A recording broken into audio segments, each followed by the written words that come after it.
City spots selfie shots. Selfie spots గా మారిన పాత బస్తీ అందాలు. పూర్తి వివరాలకు చదవండి రేపటి సాక్షి దినపత్రిక. జమిలీ ఎన్నికల దిశగా కేంద్రం కీలక ముందడుగు వేసింది. ప్రధాని మోదీ అధ్యక్షతన సమావేశమైన కేంద్ర మంత్రివర్గం వన్ నేషన్ వన్ ఎలక్షన్ ప్రతిపాదనకు ఆమోదం తెలిపింది. మాజీ రాష్ట్రపతి రామ్నాథ్ కోవింద్ నేతృత్వంలో ఏర్పాటైన కమిటీ ఇచ్చిన నివేదికను ఆమోదించింది మోదీ కేబినెట్.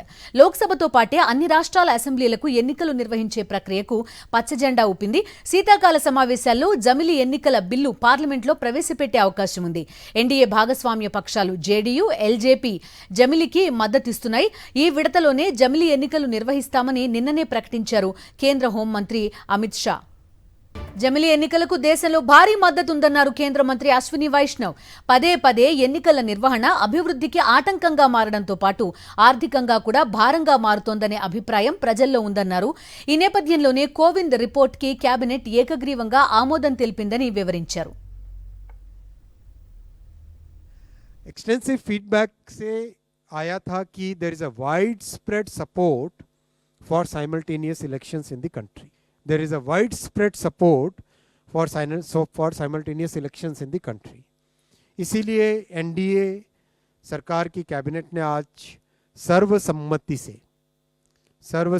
से इस इन रिकमेंडेशंस को एक्सेप्ट किया. तो कमेटी की रिकमेंडेशंस हैं उनको पूरे देश भर में डिस्कशन किया जाएगा वेरियस फोरम्स में.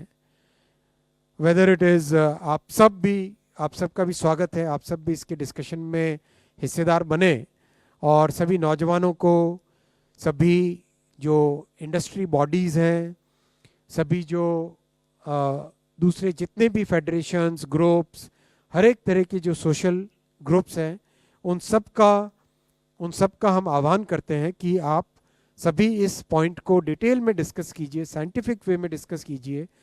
कैसे वन नेशन वन इलेक्शन से इकोनॉमी को फ़ायदा होगा, कैसे लॉ एंड ऑर्डर को फ़ायदा होगा, कैसे देश की प्रगति बढ़ेगी, कैसे देश का डेवलपमेंट बढ़ेगा, कैसे ब्लैक मनी का संचार कम होगा, कैसे कितने मल्टीपल इसके जो इम्पैक्ट्स हैं उन सब के ऊपर डिस्कशन करें.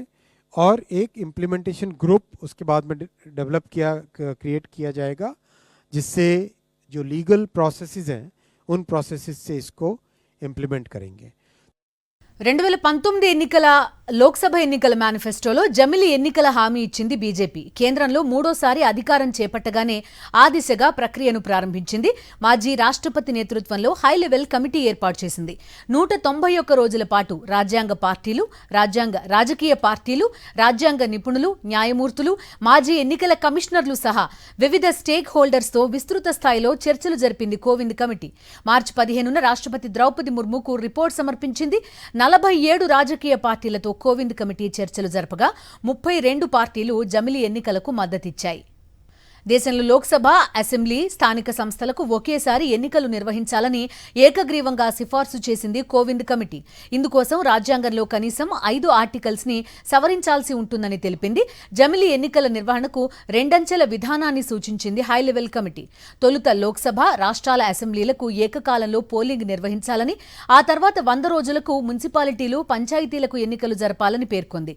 తొలిసారి జమిలీ ఎన్నికలు నిర్వహించేందుకు అన్ని రాష్ట్రాల అసెంబ్లీల పదవీకాలం తదుపరి లోక్సభ ఎన్నికల వరకు ముగించవచ్చని స్పష్టం చేసింది.